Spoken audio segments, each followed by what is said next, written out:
Rishana, you can start the webinar.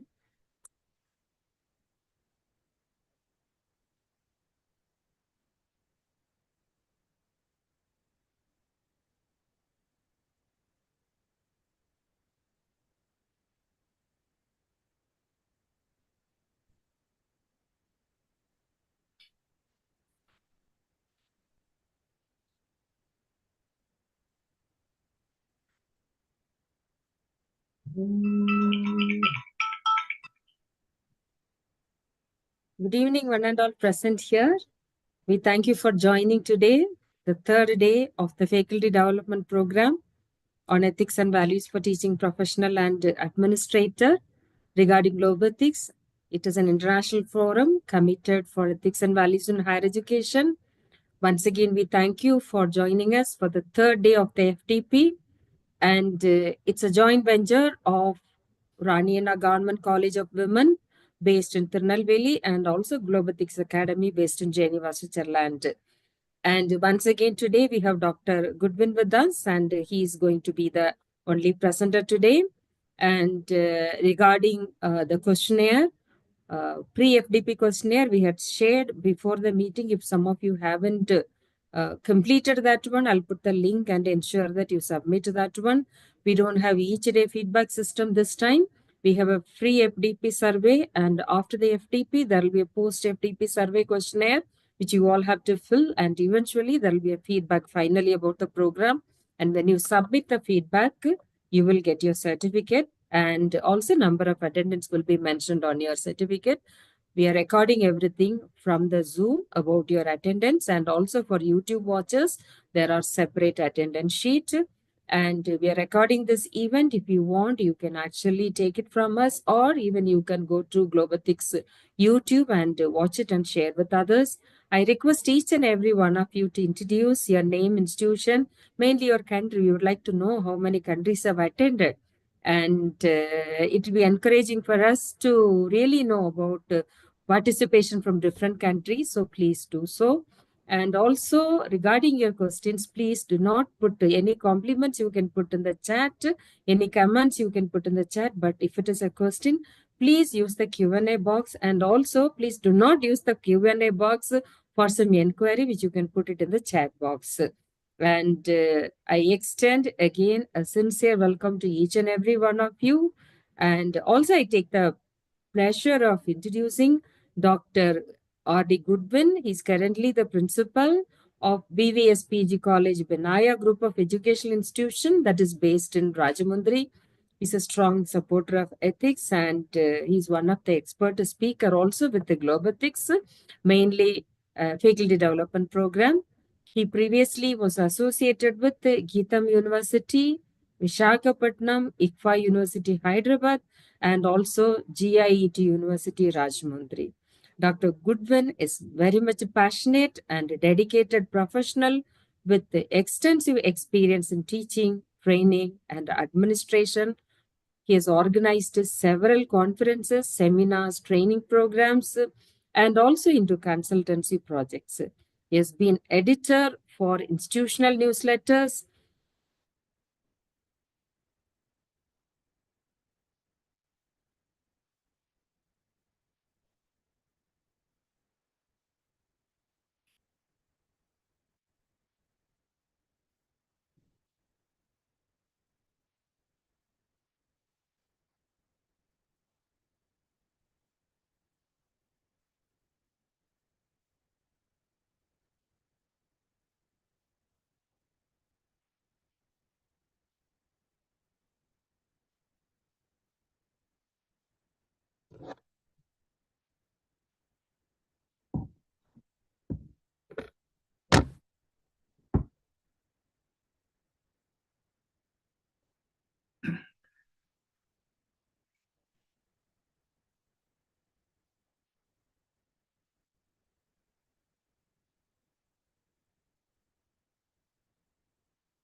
And audio seems to be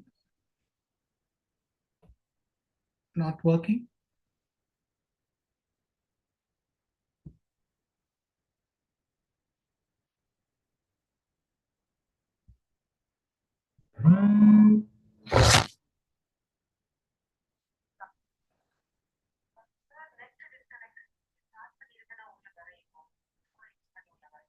Sure, ma'am. Sure, sure. Okay, okay, okay, okay.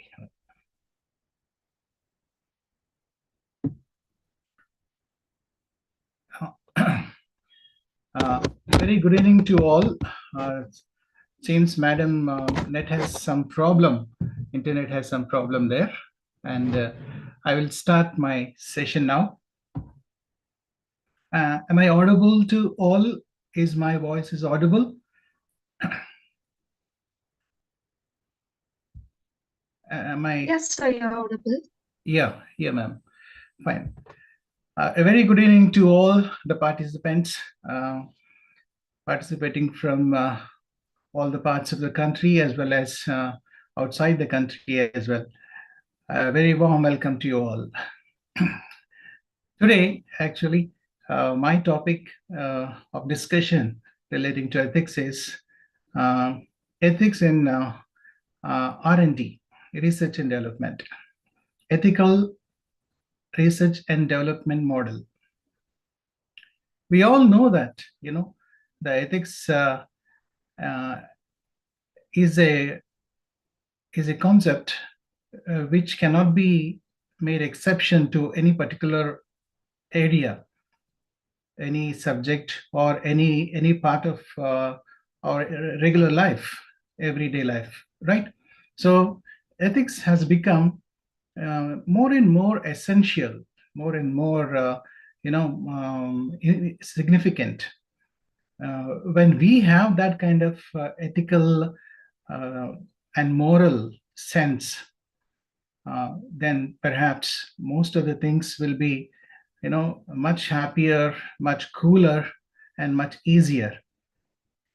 So in respect of this, Globe Ethics and Rani Anna Government College for Women have come forward to take up this particular online seminar, inculcating and imbibing and trying to create awareness, the importance of ethics, the importance of ethics in all we can aspects of decline the life. vote. If I join, I can decline. So this is today, for the topic is ethics in research and development.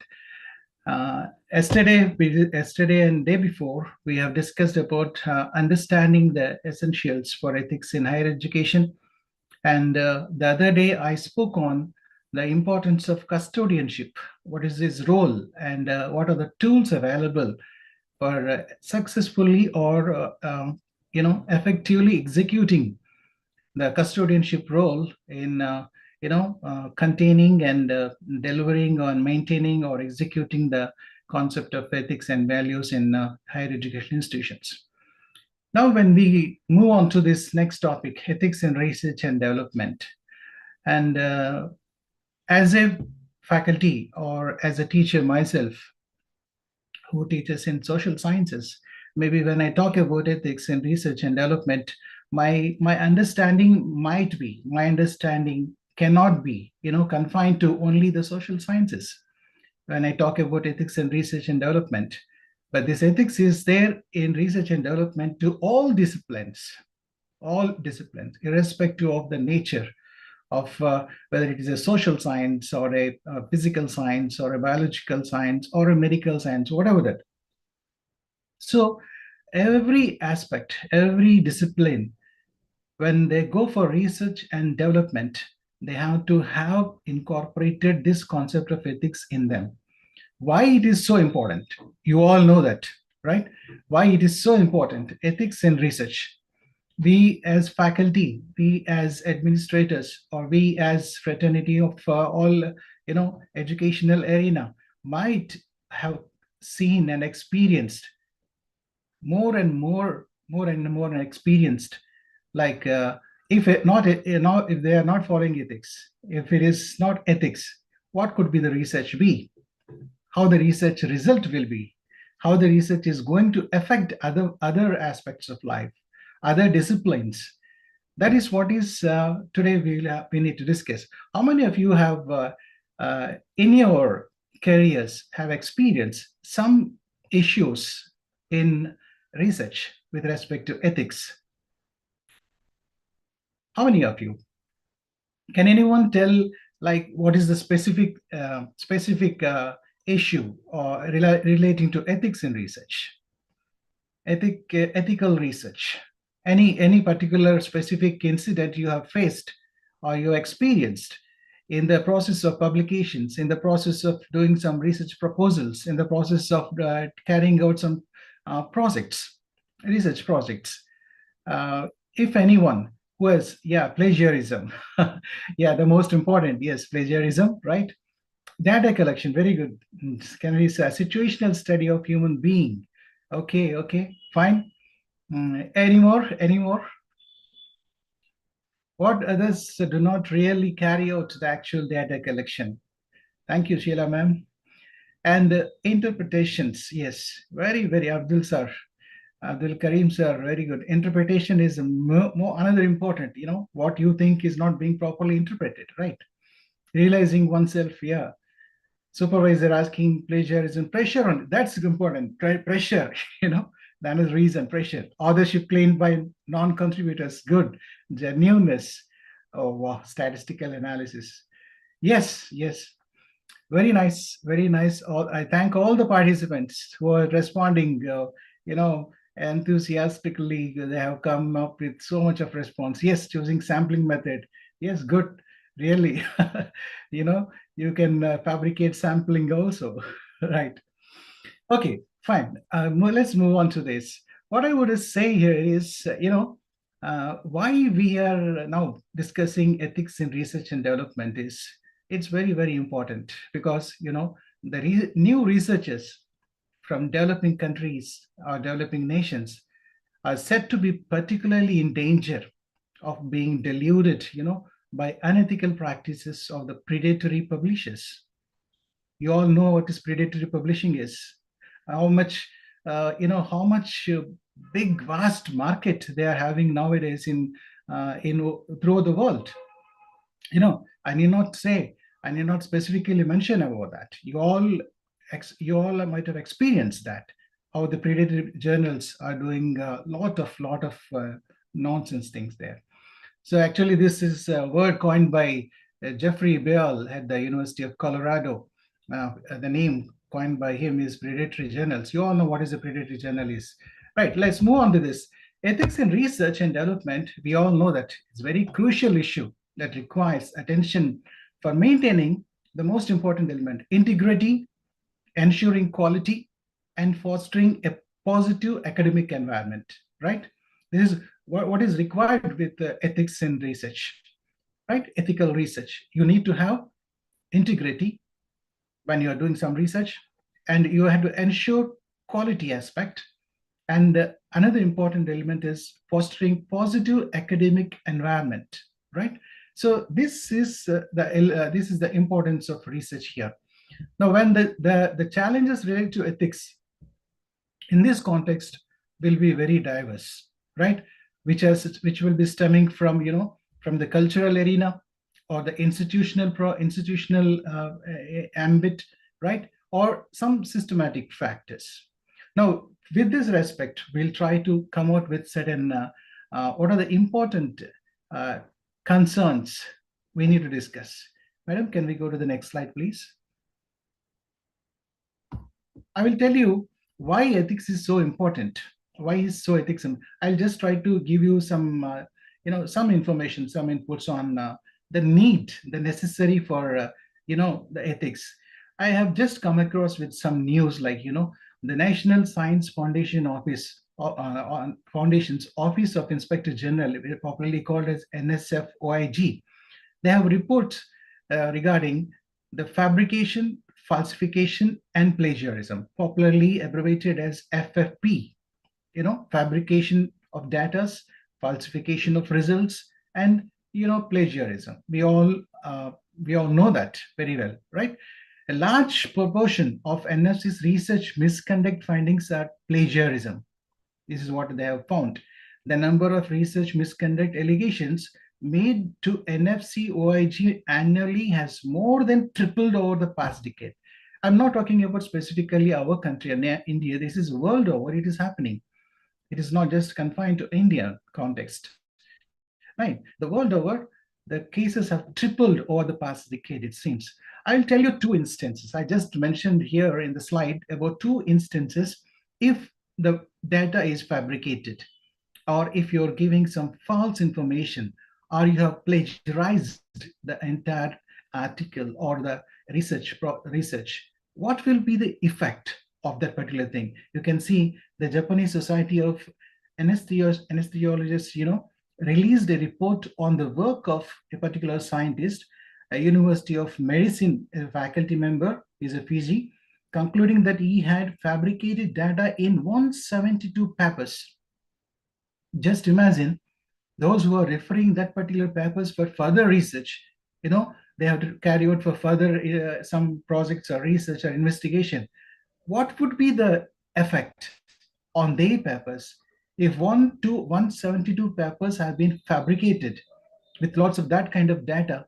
You can imagine what is the effect and results of the followers, even for that particular researcher himself.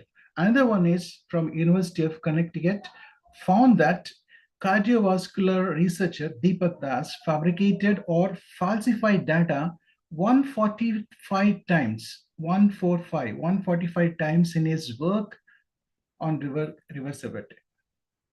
This is what his problem is. Now, just imagine this is about science, scientific inventions or scientific research, scientific papers, those are relating to medical field. If a cardiovascular researcher has done this kind of fabrication in 145 times, you can imagine the results, what results he has produced, what the effect of the results will be, or otherwise that particular data, if used somebody else, if these articles are referred, what will be the effect? You can just imagine. That is why the need for ethics is. That is why we need to understand, if you fabricate the data, if you falsificate the results, and if you do some lot of plagiarism, it is not about only your article. It is not about only about your study which is going to get affected. No, well, whoever is going to refer your study and your findings and your references, they all have going to face severe problems in their research as well. Now, lastly, I would like to, why I'm trying to bring out the need for ethics in research is I want to just tell you all these facts. It is found that predatory journals have rapidly increased their publication volumes from 53,000 in 2010 to an estimated 420,000 articles in 2014, published by around 8,000 active journals. Just imagine. There are 8,000 active journals which are publishing articles which are highly fabricated, right? You can just imagine that is the intensity. That is the intensity of predatory journals and how the articles are being published. Just imagine 53,000 volumes, 420,000 articles. Don't you think that ethics is really necessary in research and development? Every one of us has to be very, very ethical in our research and development projects and reports. Is it not?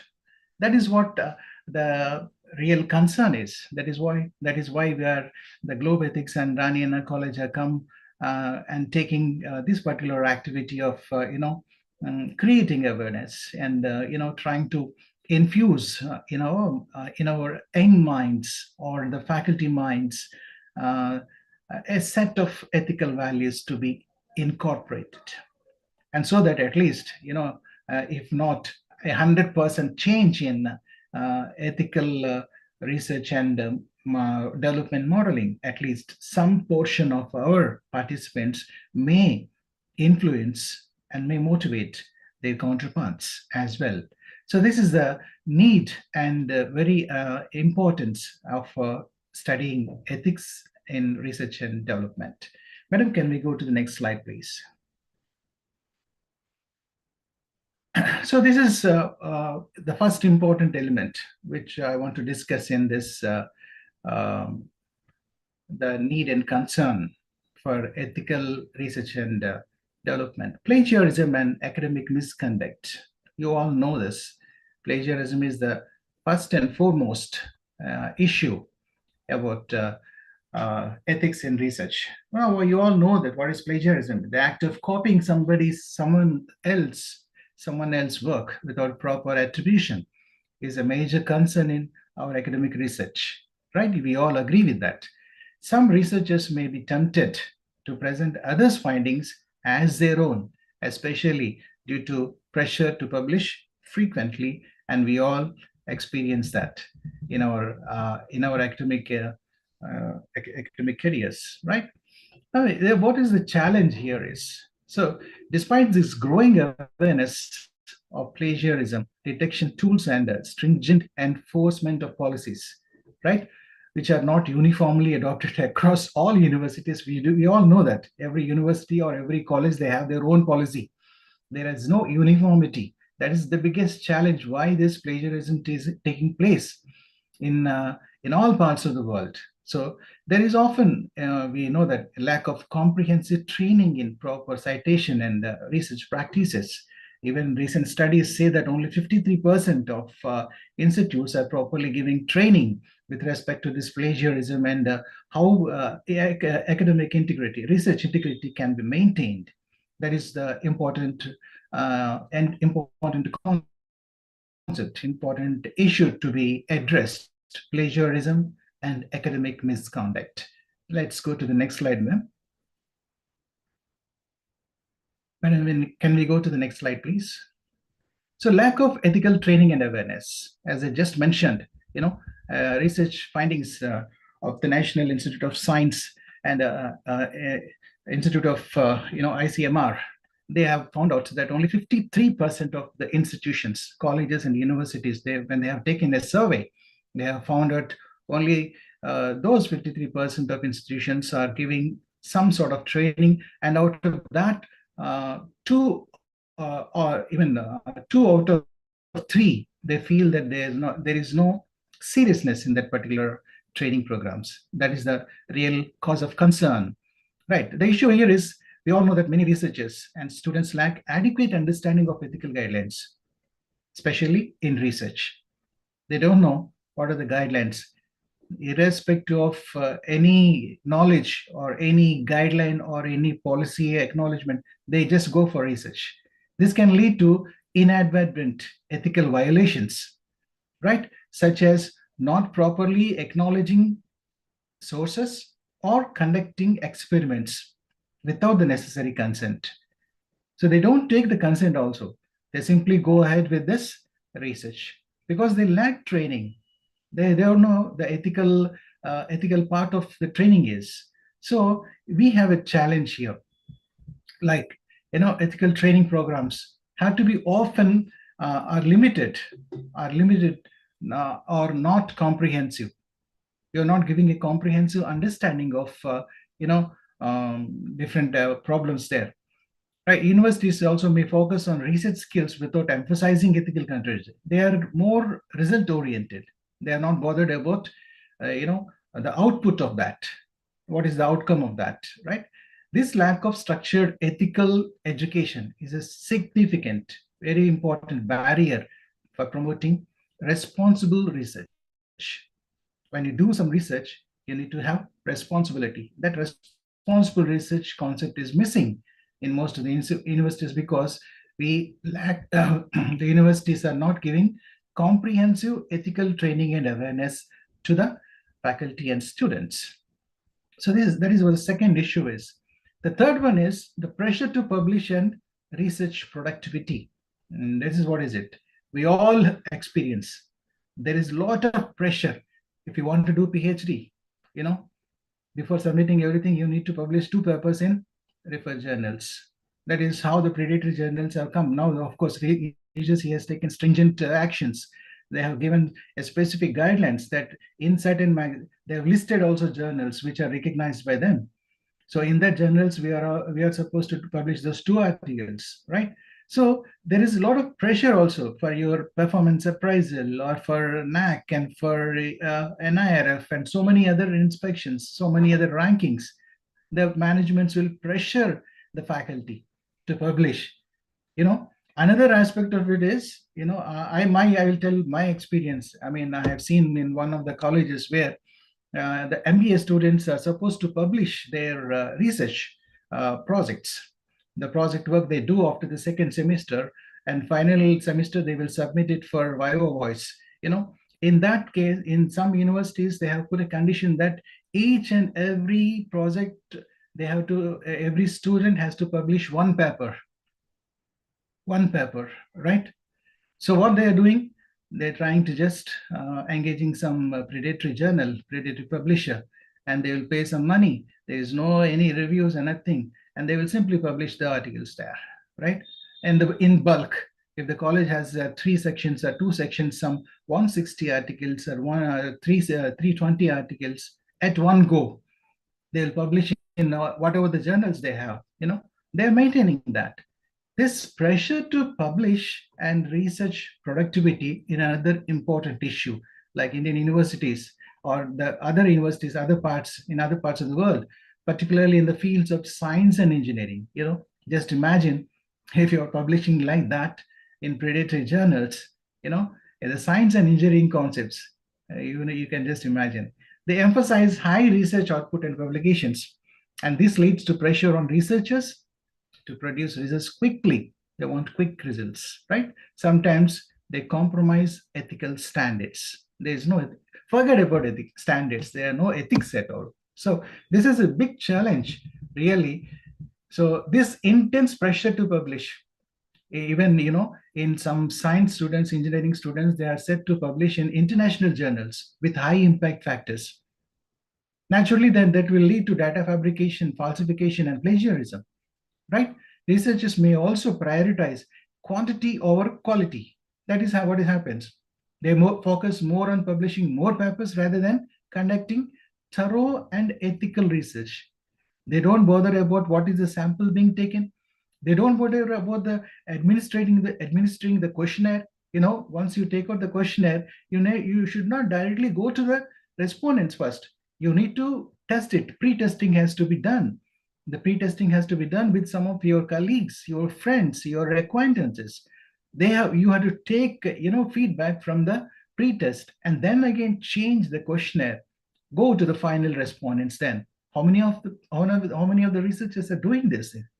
None. I don't think that most of us, even they don't bother what type of questions are being asked in the questionnaire. Is it an open-ended? Is it a closed-ended? What type of questions are required? Is it the sample size is right or not? Any ethical standards are being followed? Nay. I really doubt.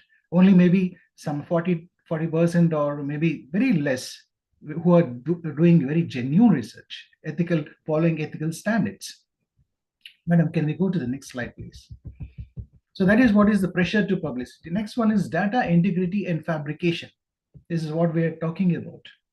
You fabricate data. Issue is you manipulate data. We all, I think I have seen some of my friends, for one research, they will collect questionnaire. I mean, they will collect some opinions. They do some survey. With that particular survey, they will publish some 4 or 5 papers. Data manipulation. You're doing a lot of data manipulation. For one particular survey, how can you use the same survey findings and survey data for other publications in some other paper, some other subjects? Is it not manipulating?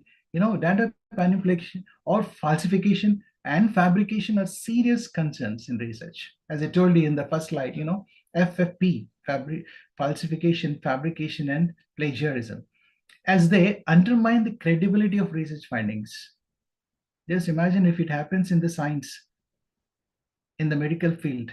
If somebody comes up with, in everywhere in WhatsApp or in other new online news items and journals, you see last there is this note that this particular is opinion of personal opinions. Please don't follow this. This is not any research findings which are proved scientifically. That kind of cautions will be given at the end of that particular article. Why? Because the credibility factor is there. They will undermine credibility.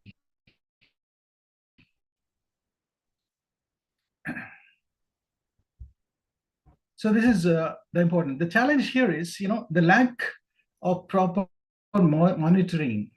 You don't monitor this.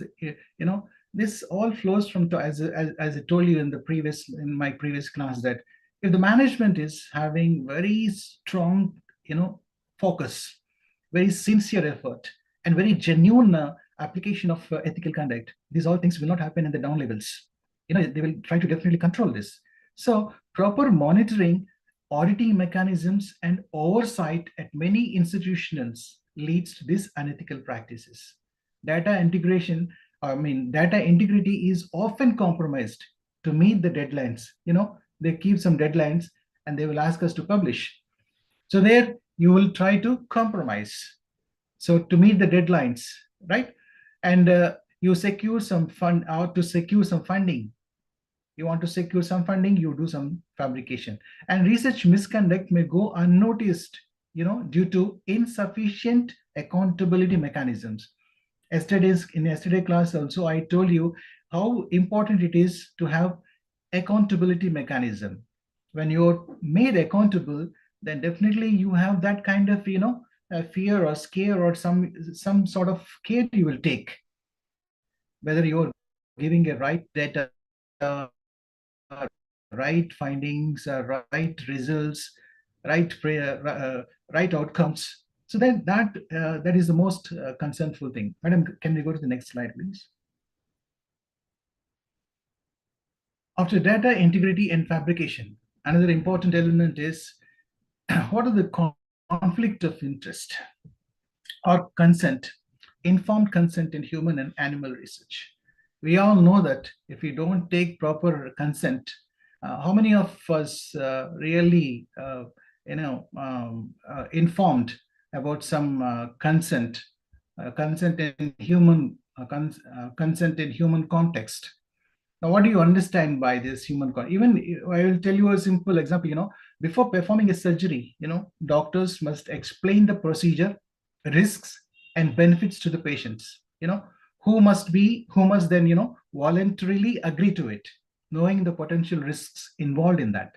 In the similar fashion, in research also, you have to take research consent. The consent of participant in clinical trials also. In clinical research, participants must be fully informed about the nature of the study, what study they are outcomes. If they are willingly taking that particular thing, then only their research has to proceed forward. They must give, knowing they can withdraw at any time without any penalty, right? So that is how the consent is very, very important element. Now, in research ethics, both the consent of humans and the conflict of interest, they both play very critical roles, because unless you ensure integrity and ethical conduct of studies involving human participants, that research, fine.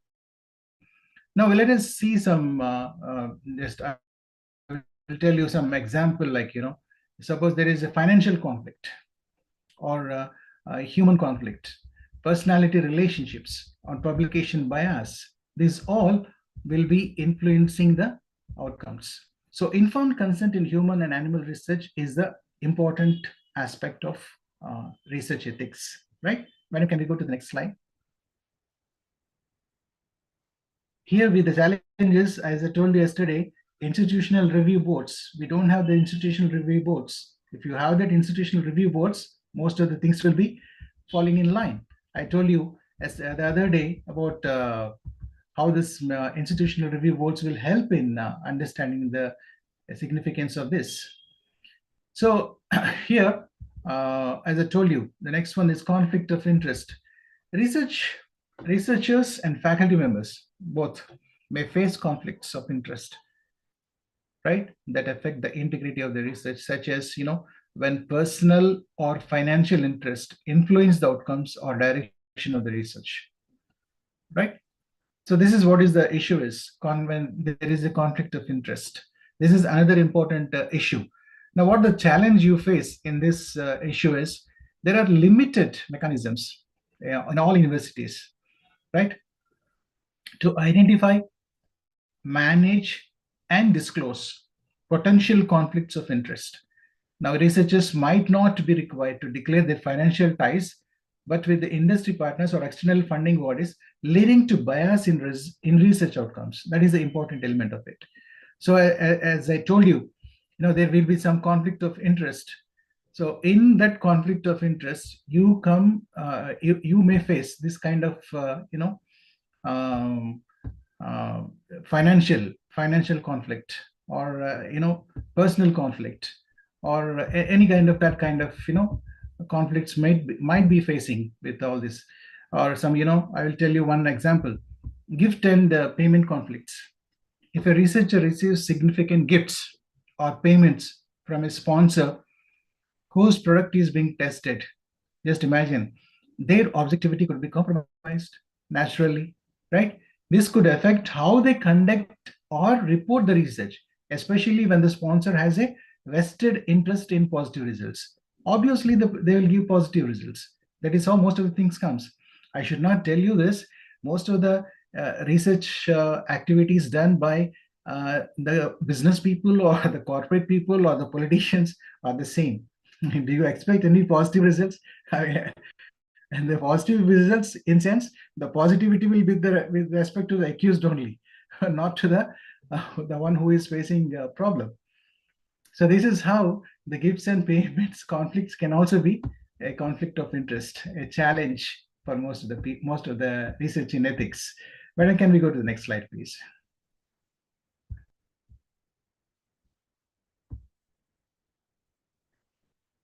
Lack of robust research ethic policies.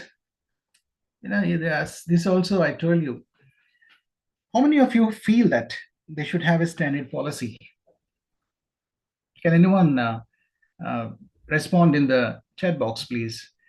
How many of you think that they should have a strong standard policy all over the country, or all over the world, or say whatever you feel? What is the standard policies?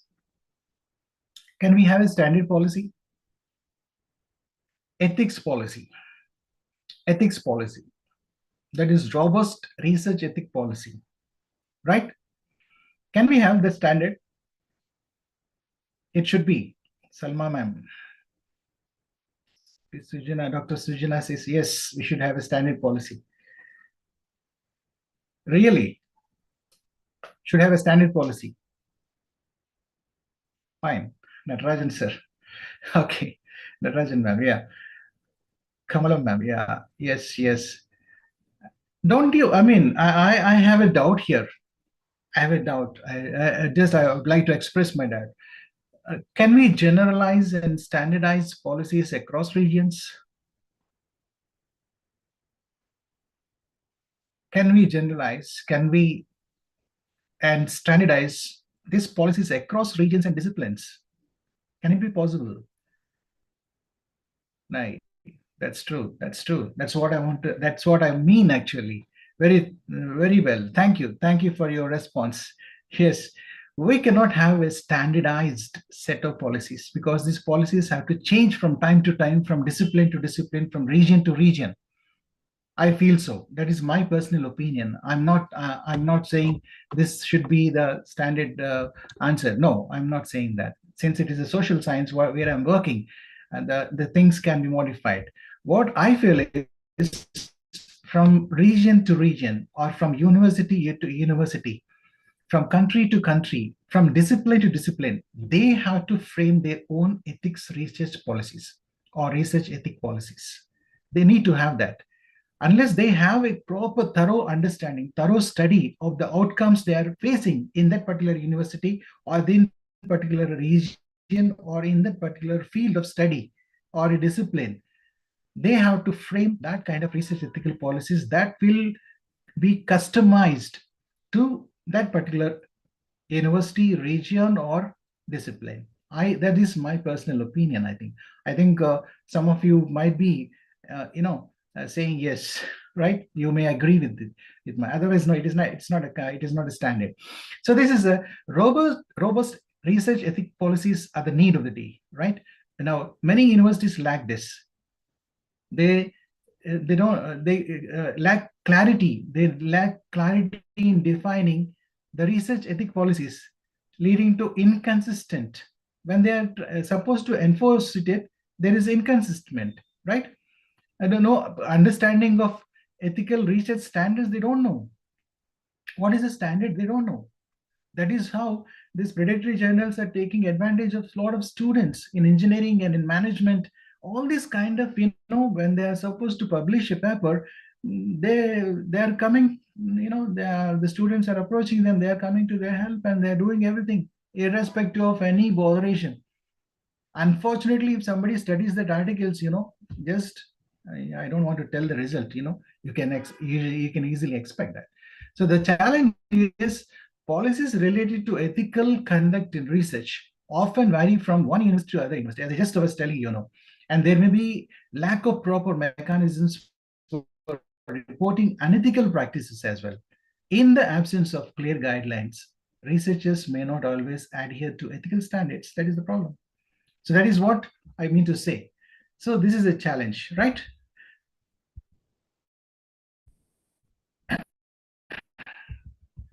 Another important one I want to mention, but there is a gender bias and discrimination in research as well. There is gender bias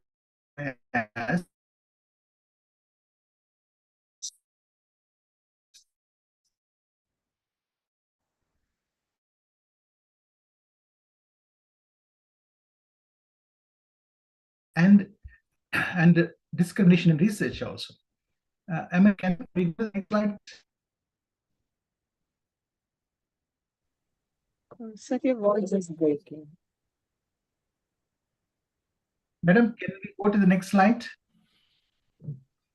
We lost you for 1 minute, sir.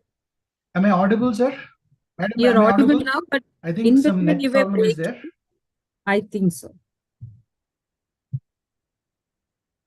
Is it okay now, ma'am? Is it okay? Yeah, sir. Yeah, please go ahead. Yeah. I would like to mention one more issue and challenge with respect to that concern.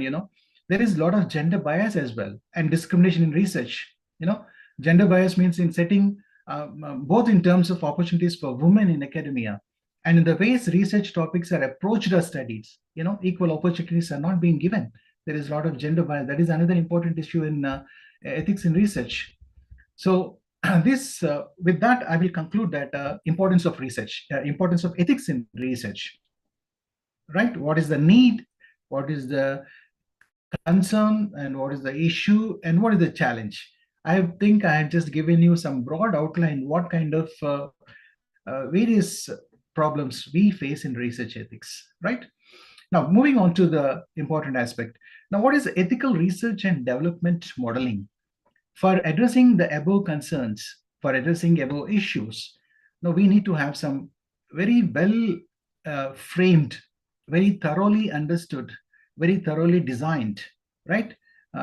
Research and development modeling should be there with respect to ethics, ethical research and development modeling, right? So ethical research and development modeling involves designing frameworks and practices for creating new technologies, products, or solutions that adhere to ethical principles, ensuring that they do not cause harm to individuals, communities, or environment. The most concernful thing is individuals, communities, or the environment should not get affected. For this purpose, we need to have a broad thinking, broad outline, and a good, well-established framework is required to come out with this ethical research and development modeling. How many of you have some idea about how to go about with this kind of ethical research modeling?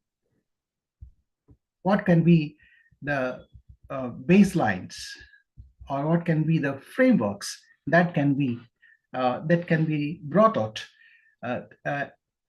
The bottom line should be ethical. It should be ethical. That it is, right? whatever, suppose you all are good researchers, you're all doctorates, and you have done a lot of publications, you all know about that, right? Right from the step of, thinking about the title of the project, title of the research article, title of the PhD, or title of the research proposal, you need to be very, very focused. The title itself speaks very much about the end result also. The title itself is the significant concept which will give you ideas, which will give you objectives, which will give you the framework, which will give you the methodology, right? This all should match, right? We all know that. So what will be the basis of this, framing the title? That we need to discuss. I'll just give you some understanding. Can we go to the next slide, ma'am? Am I audible? Am I clear? Yeah. So ethical frameworks. What are the major frameworks we have? Broad. I'm again telling you, I'm not taking you into the study of ethics or philosophical part of it. No, I'm just giving you some concepts. The first ethical framework is utilitarianism, right? This utilitarianism, we call it as the proponent of is Jeremy Bentham's. Jeremy Bentham's utilitarianism has its foundations in the belief that being ethical means to do the greatest good for the greatest number of people, right? That is what is utilitarianism is, right?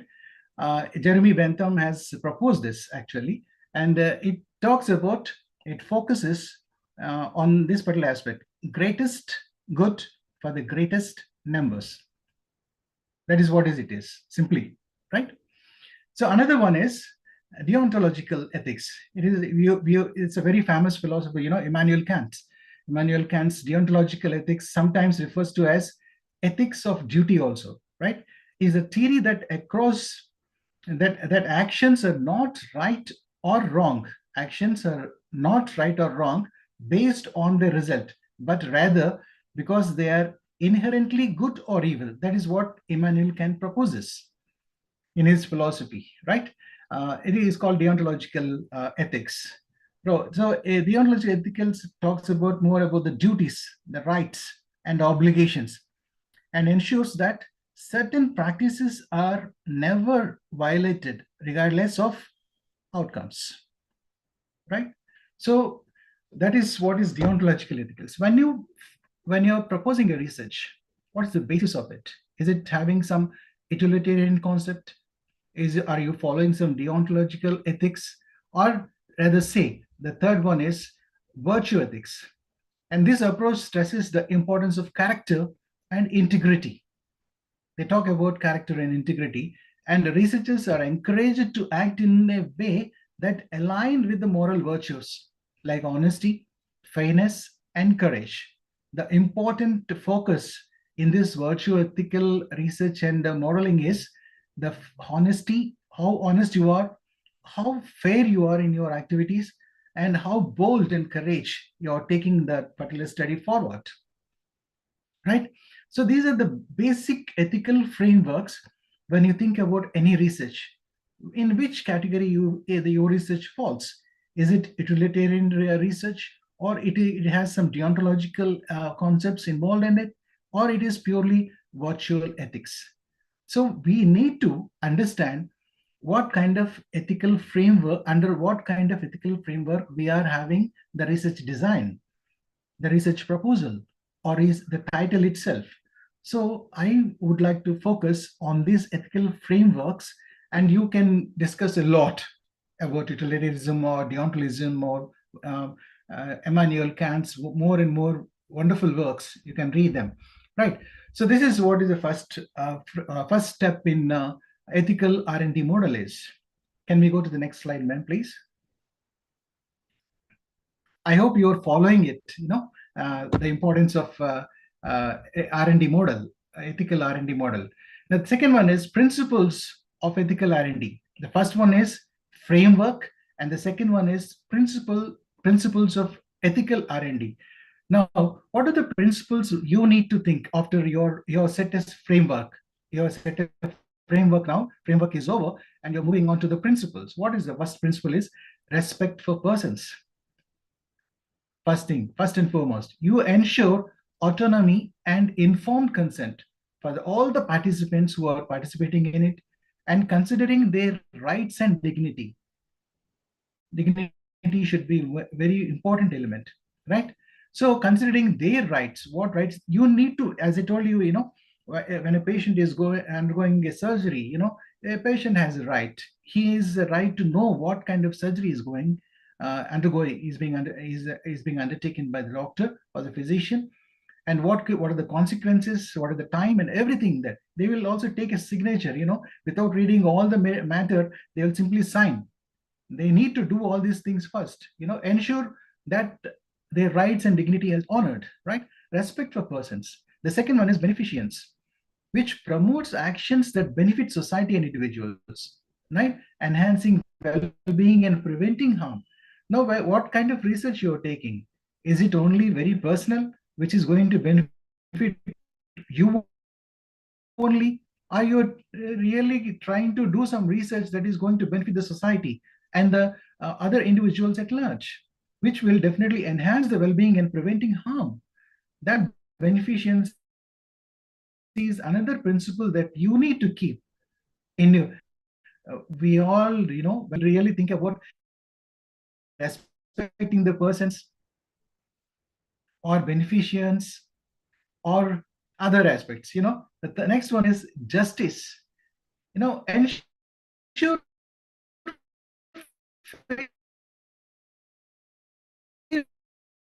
distribution of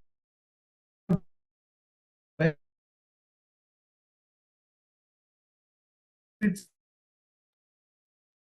So you're breaking. avoiding exploitation of vulnerable groups. The medical research, how the African continent really faces lots of problems. The people who over there are the real sufferers when it comes to medical research. Most of the research, clinical researches, are actually conducted in underdeveloped areas, underdeveloped countries, where they're highly exploited groups, highly exploited people. So, really, are you really justifying your research? Say, giving,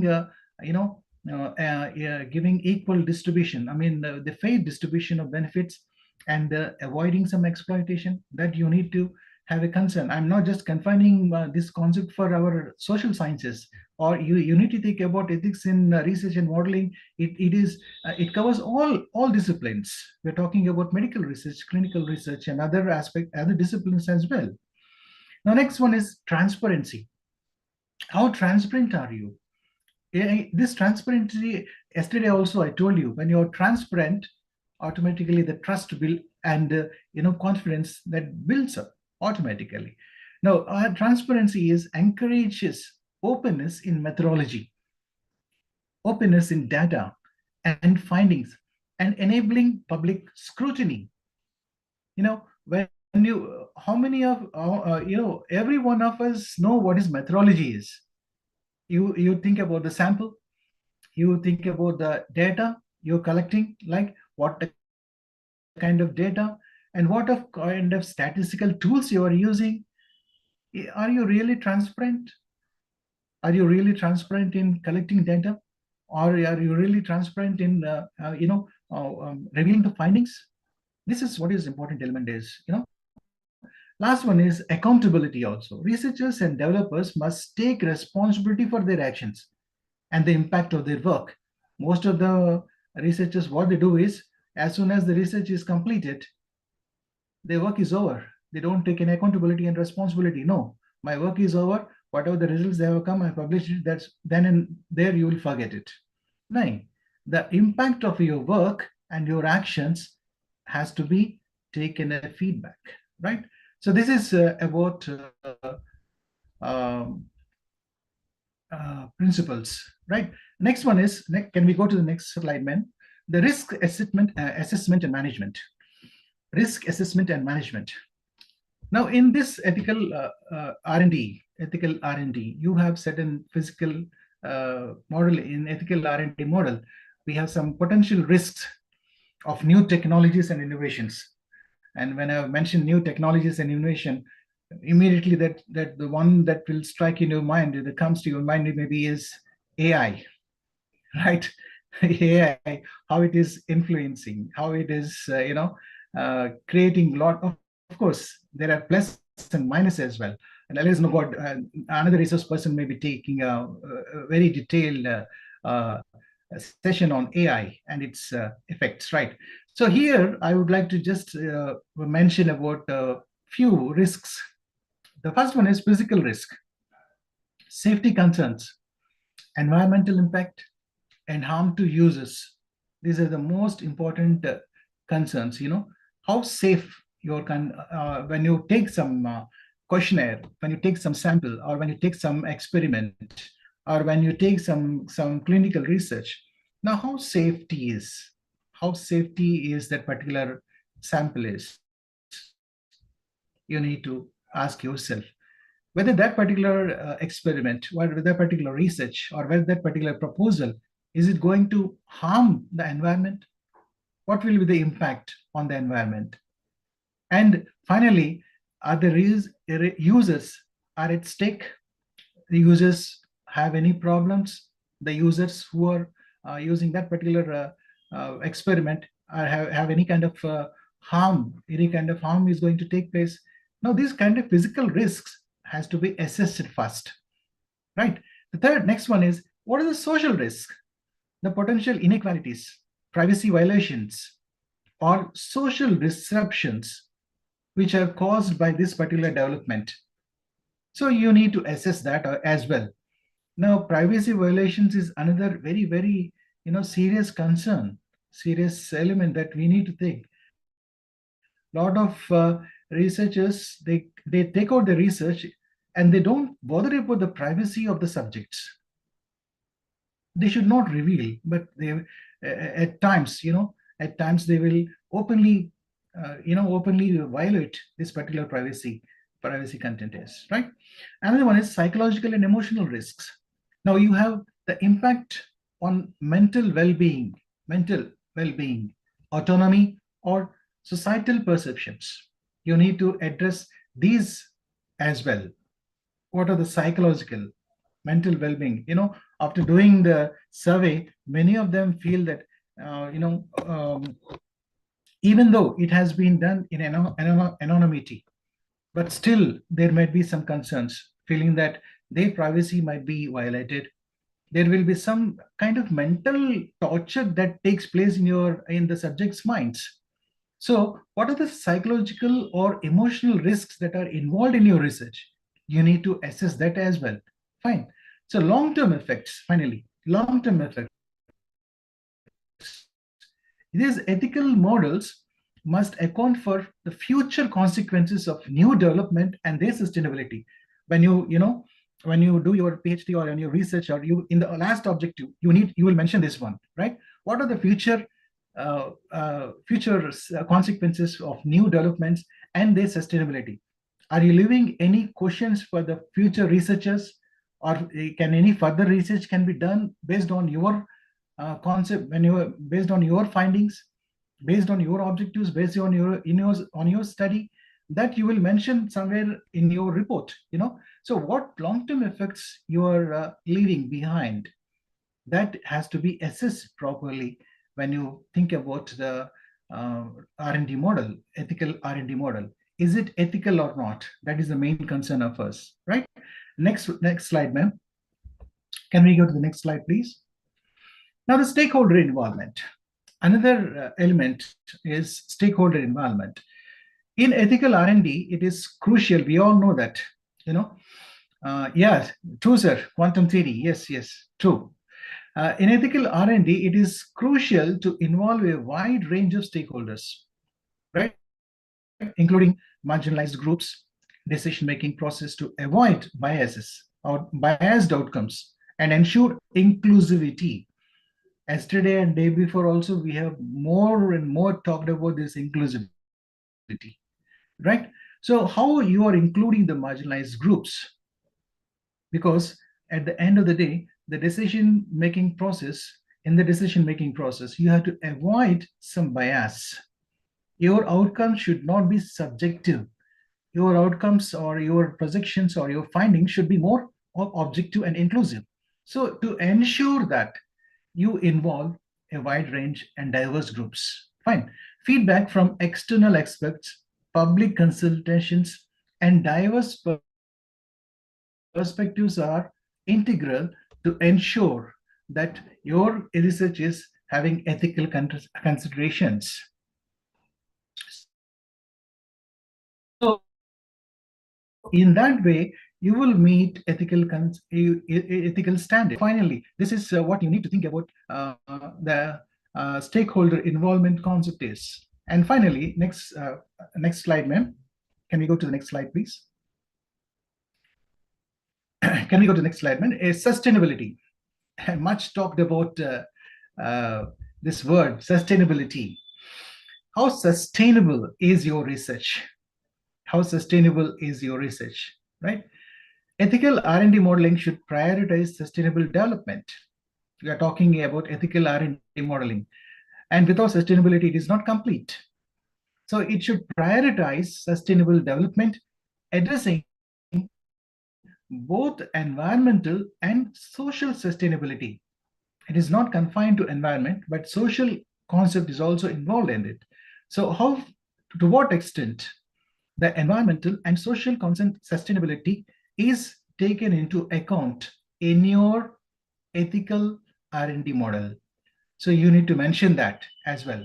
So when innovations, must consider long-term consequences on ecosystems, resources use that are used, and the societal impact of future generations, right? So you need, when it comes to sustainability, it all talks about not only the present, it also talks about the impact for future generations. So when you're taking out some innovations or inventions, they should consider the long-term consequences on ecosystems. What are the scarce resources you're using now?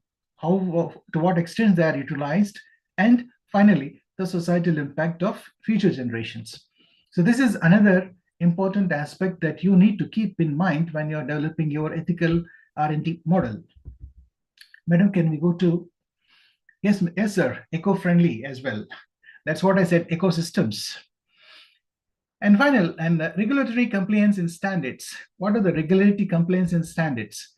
That is in places, you have this R&D activities must comply with ethical regulations, laws, and international standards, right? You all know that, you are all aware that you have a lot of ethical regulations. There are so many environmental laws, pollution laws, and so many other laws which are governing our researches and other things, and international standards. You have international standards as well. So are you complying with the regulatory standards?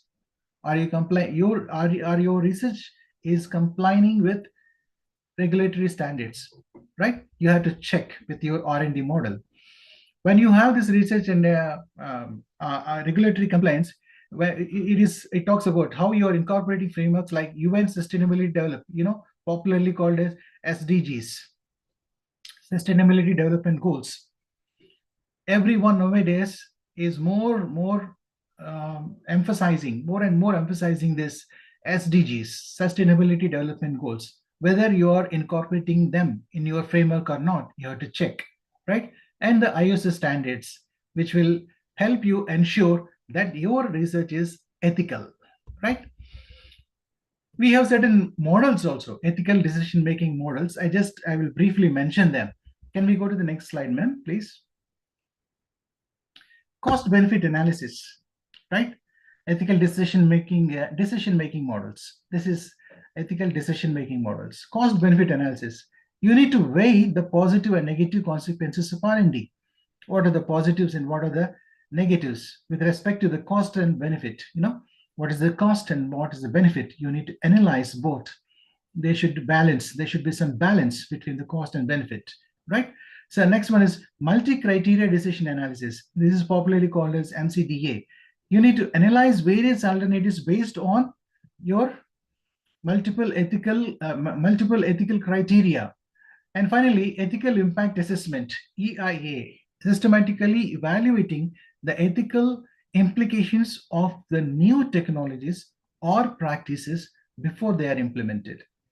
You know, when you are implementing your AI into various streams of your life, irrespective of the science or technology, irrespective of the discipline, you see AI everywhere. What is the ethical implication? What is the ethical impact? You need to assess that. Systematically, you need to evaluate the implications of new technologies or the practices before they are implemented broadly in the broad arena, right? Madam, can we go to the next slide? Yeah. With this, I will end my um, presentation here. I just want to recap. The first thing I talked about why it is necessary.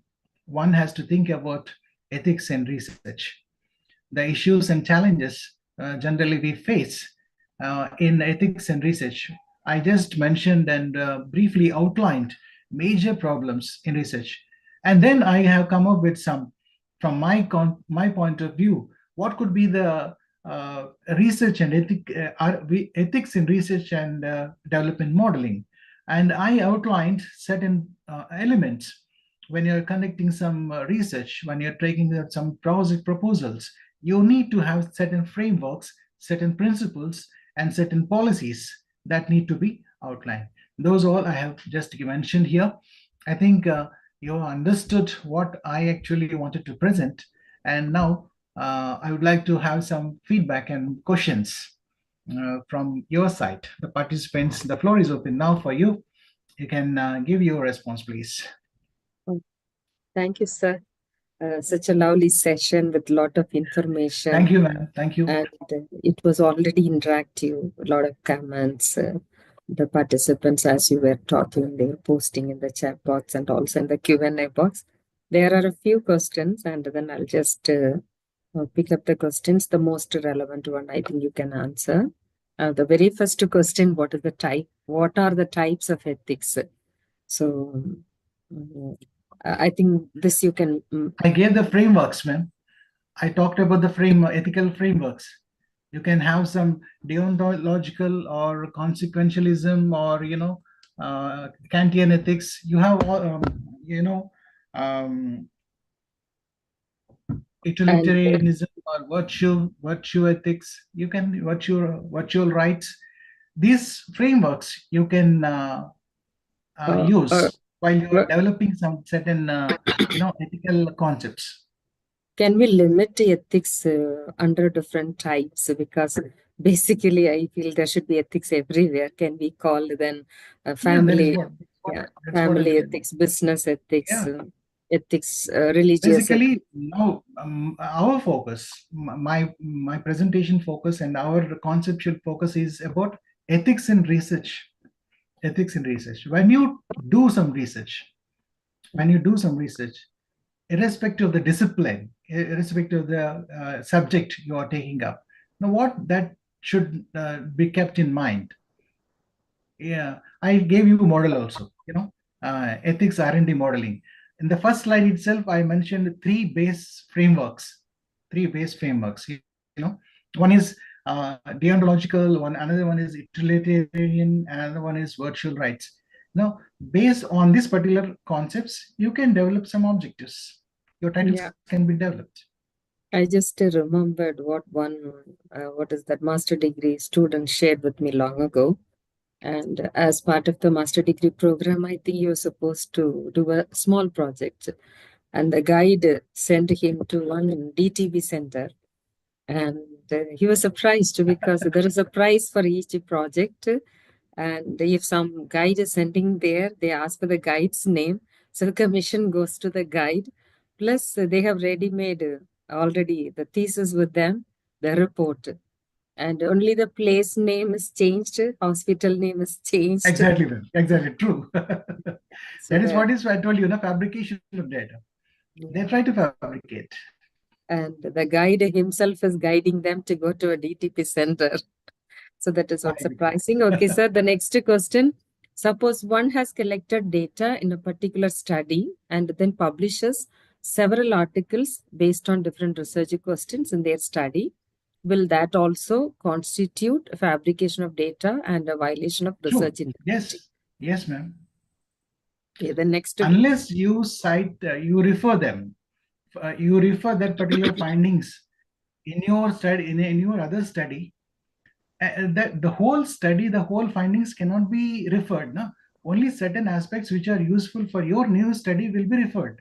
Yeah. You cannot cite all the findings, or the same data cannot be duplicated. That is what is fabrication is. And that is not allowed actually. That is unethical. I'm not talking about allowed or not, because we have a lot of predatory journals, as I told you. They will go ahead with publication. There is no problem as such. But as a researcher, you have to question yourself to what extent this particular data is used for another publication. That you need to do. That you need to analyze yourself. That is ethical or not should be questioned by yourself.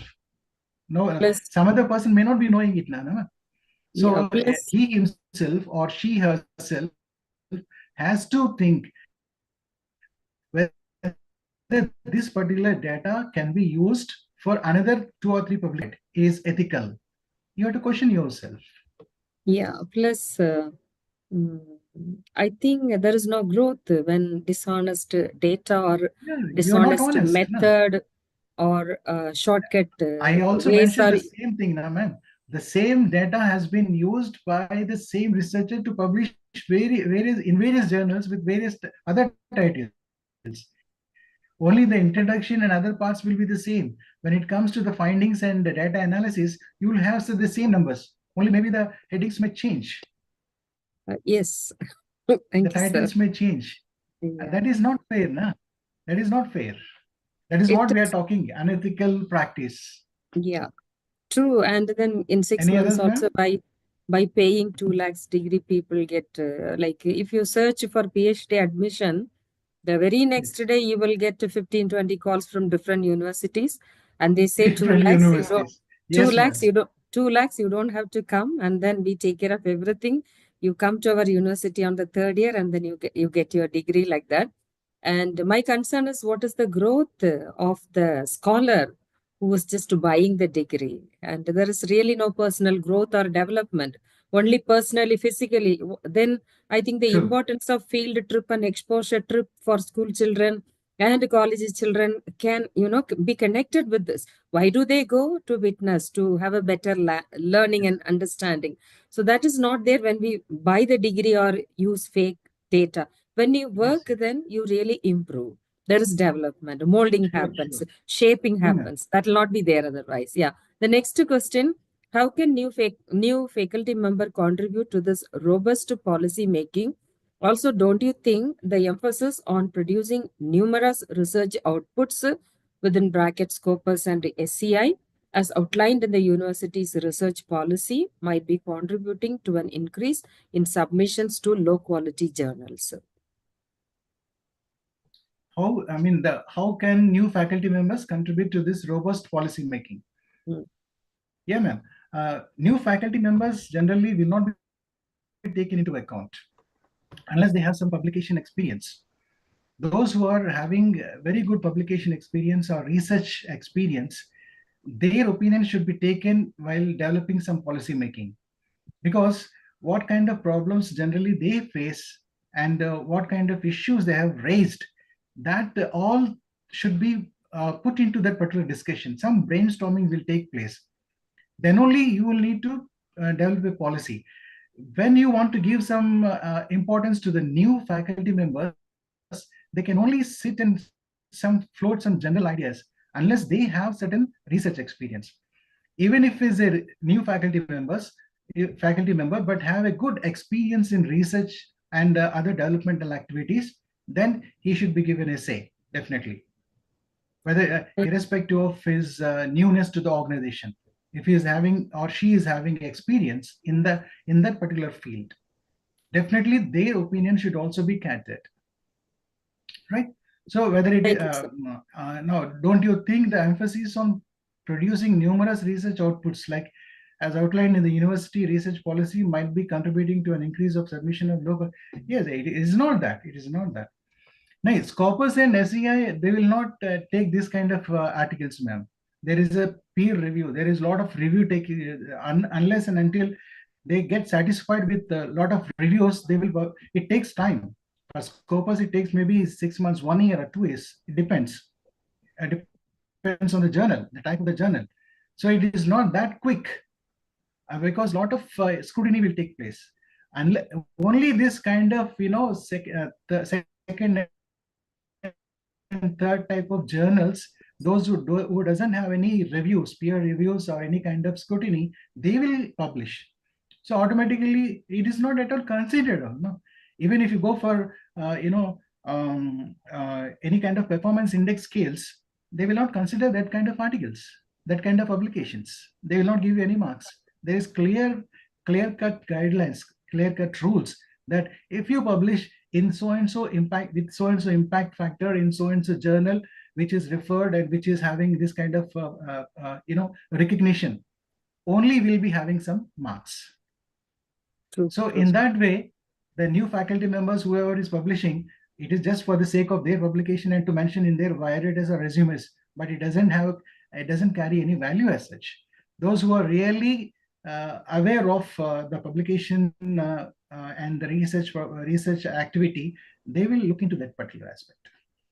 Yeah, thank you, sir. Another one I There is found here is, ma'am, some madam was asking, is the question goes like this: ethics cannot be generalized, isn't it? Especially based on discipline. Very true, ma'am. Very true. It is, as I told you in my session also. When I talked about policy, standardized policy, I told the policies cannot be standardized based on discipline, based on the region. Even if the policy which is framed for social science research cannot be simply applied to some clinical research aspect. There is a difference. Yeah, and then there is something in the chat. How can integrity in research be maintained at the age of artificial intelligence? So I just feel integrity begins from me, from you, not from artificial intelligence. True. Yeah, we should be responsible for what we are doing, how we are using artificial intelligence. It should be for learning purpose, not for misusing purpose. Yes, yes. Okay, so the next question, does gender discrimination really prevail in the field of research? If so, how? What it is, ma'am? Gender discrimination, is it prevailing in the field of research? Yeah, I mentioned there is gender discrimination as well. Yes, sir. I mentioned that there is gender discrimination. Yes. Yeah. Is Female the ethical faculty is not actually, this research is different types, ma'am. Article publication is different. When you have research proposals, you do some project works. You do some, UGC funded projects. For that purpose, there is a lot of competition. There will be a lot of competition. There are some minor projects, there are some major projects, and major projects, you need to have some assistants. So you will take some people, junior assistants or junior research assistants. In that category also, there is some gender bias.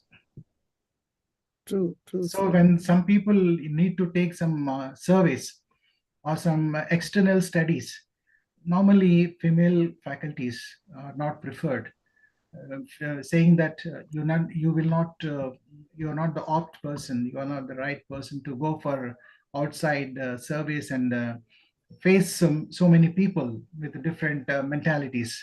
So they will try to deny access to female faculty or female researchers. I should not say faculty, female researchers. Yes, there is gender bias. Yes. That's why I mentioned in my slides, there is a gender bias.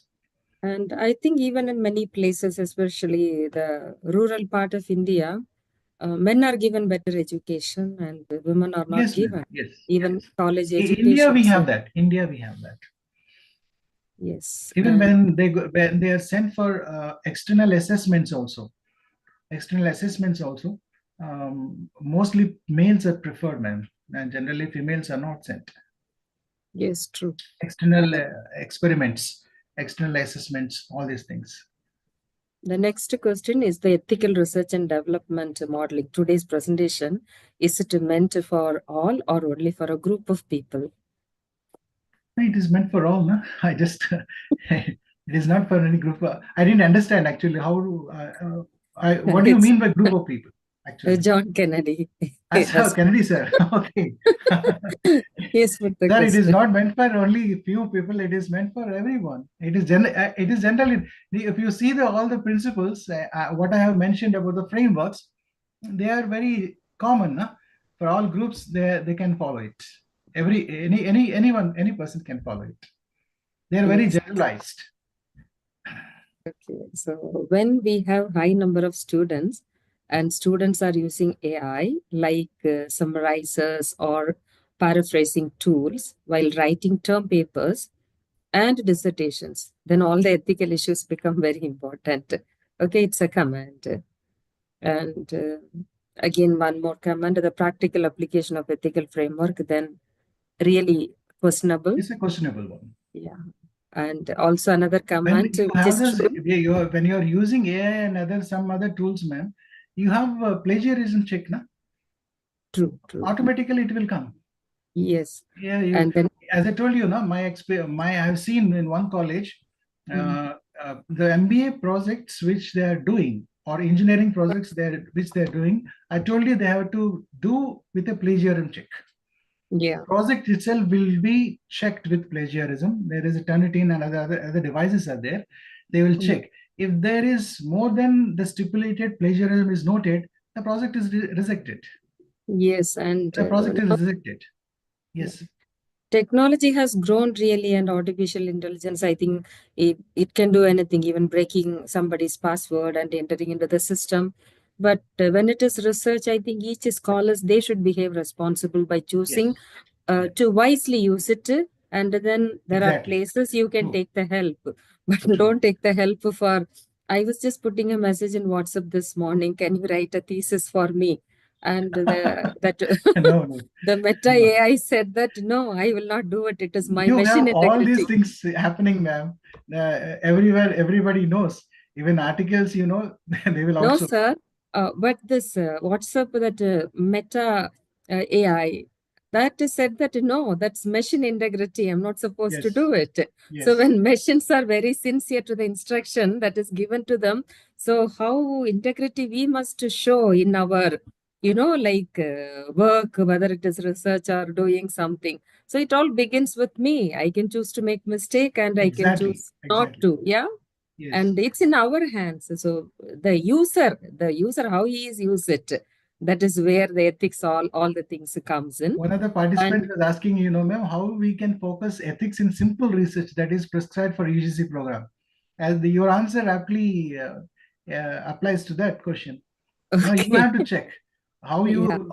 we can focus ethics in simple research means, when you have a genuine idea, a genuine process of conducting research, like framing objectives for yourself and developing a questionnaire which is genuinely pre-tested and then administered. If you're taking a sample of say some 400 or 500 people, are you really administering questionnaire with all the 4 to 500 people? Are just simply taking 100 questionnaires and the results are applied to all the 500? You need to check. So the entire concept is when you have that ethics in your mind, the research will go in an ethical manner. Yeah. Right? That is what is it. And next, there is a comment, now research publication become business, which may be true, but then you choose whether to participate in the business or not to participate in the business. And there are genuine journals. Even we have a journal called International Journal of Ethics in Higher Education, and we don't take any money, and quality papers and sincere work we Yes. publish. So you decide whether you take They part in that have to search bargain. for such genuine. Yeah. Yeah, If they're taking money and publishing means that is not genuine. Generally, yeah, peer it reviews is not. journals will not take money. They will not charge. Now you Yeah, have then to, if your thesis or if your report or if your article or if your project is so genuine and valid one, naturally good publishers will come forward and they will yeah, publish without taking any money. That yes, and itself is ethical. That yeah. itself shows that your project is very ethical. Yeah, the next command kind of, I think, justifying the act of unethical practices, and also it is in connection with this that publication becomes business. Can we reduce the pressure on research scholars, which in turn reduces unethical practices? There is one more question like Miss Kumari Chidambaram was asking, what is your advice for budding researchers? Now, budding researchers have to find out the unexplored concepts, unexplored research areas, or they have to do a lot of study. They have to do a lot of study on very good projects, very good research works. And that research, in that research work, they leave certain questions at the end or in the objectives itself that will give you some guidance for further research. On basing on that research, you can carry forward another concept, another research. That research can be taken forward. In that way, the budding researchers can start their research. Otherwise, you take some uh, uh, exploratory studies, some kind of descriptive studies, specific subject studies, like you want to know about what is the consumer's attitude, what are the patient's attitude, or what is the student's perceptions.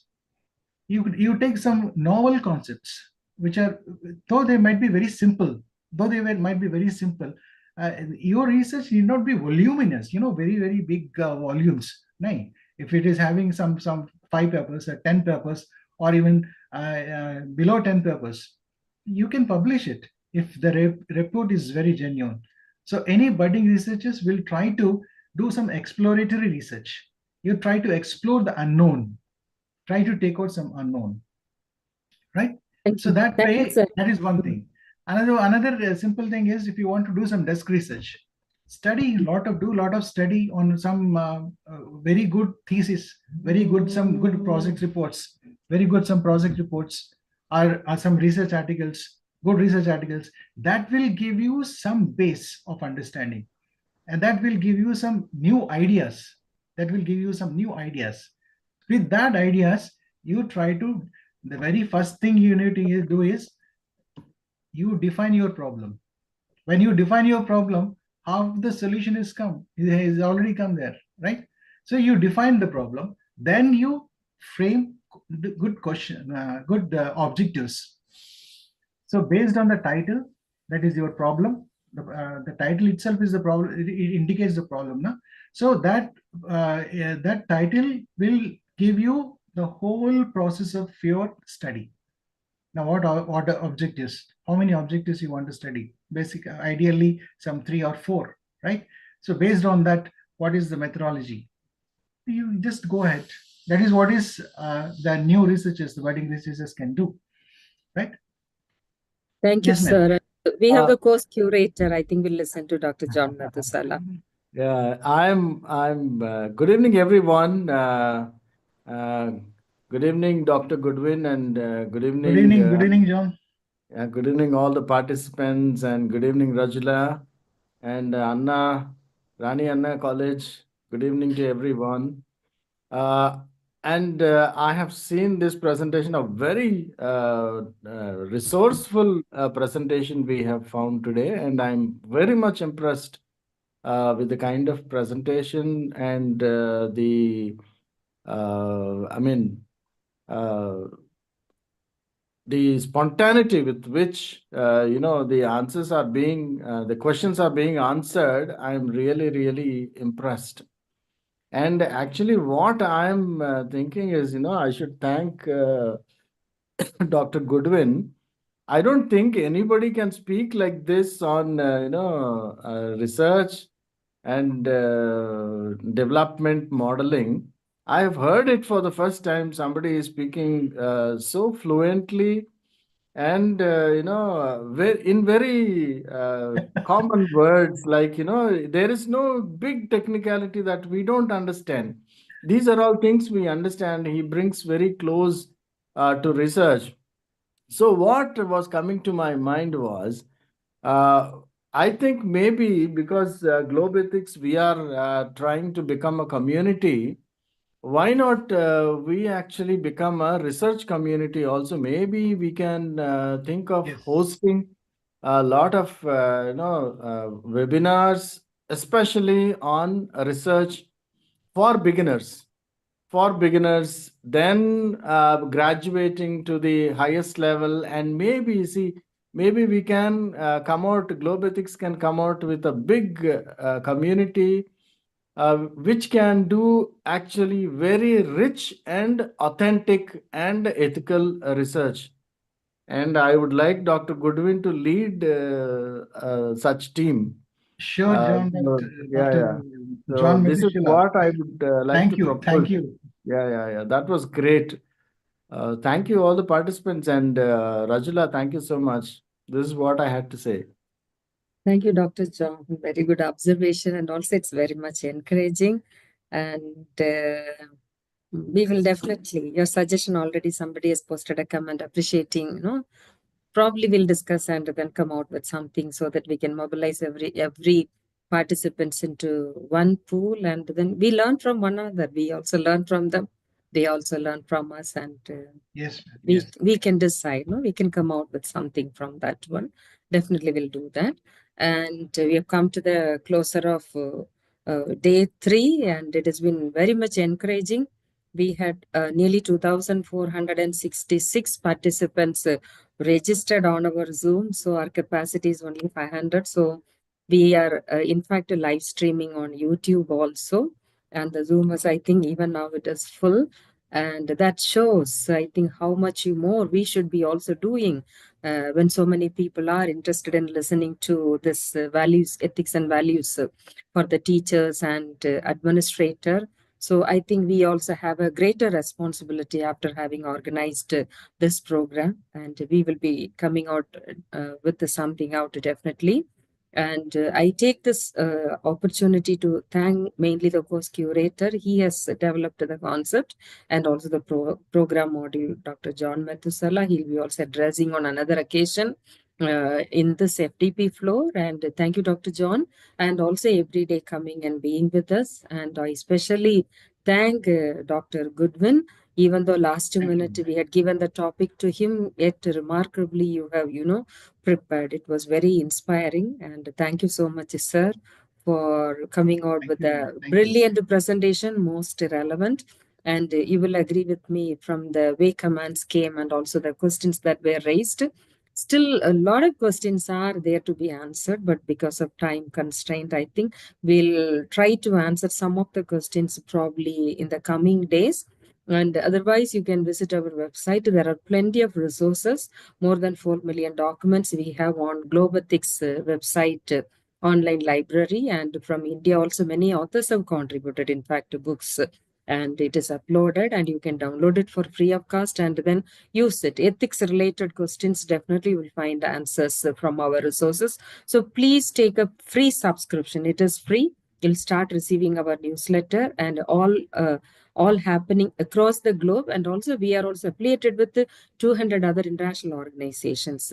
And any job vacancy, paper publication, conference details, and many other details will come in our newsletter, plus India news also. So please subscribe to start receiving that one. And having said that, I take this opportunity to thank the participants who connected from India, all parts of India, and also from outside. Thank you very much for taking. I know how busy. I was also a teacher in an engineering college here for some time. So I know some days even I had to stay till 10 p.m., 10:30 p.m. And that's a situation of, I think, like many of you there. So really, thank you so much for taking your precious time to attend this meeting. And I'm sure you learned so much. And any query or any concern you want to raise, you can definitely write to us. Regarding the feedback, every day I'm telling that there is no daily feedback. We had sent a free FTP questionnaire to be filled. Many of you have already submitted. If you have not submitted, please write to me. Even today here in the chat box, I posted the link. And there will be another questionnaire which you'll be filling upon completion of this FTP. After that, the real feedback will come for you to, give your feelings, your experience, your learnings, and then your future plans if you have any. And upon submitting that feedback, you'll receive your certificate and everything will be taken care. So we'll meet tomorrow exactly at 6 p.m. tomorrow Indian time. And once again, I thank each and every one of you. Thank you, Goodwin sir. Thank you, Dr. John Thank you, Methuselah. ma'am. Thank you so much. Thank you.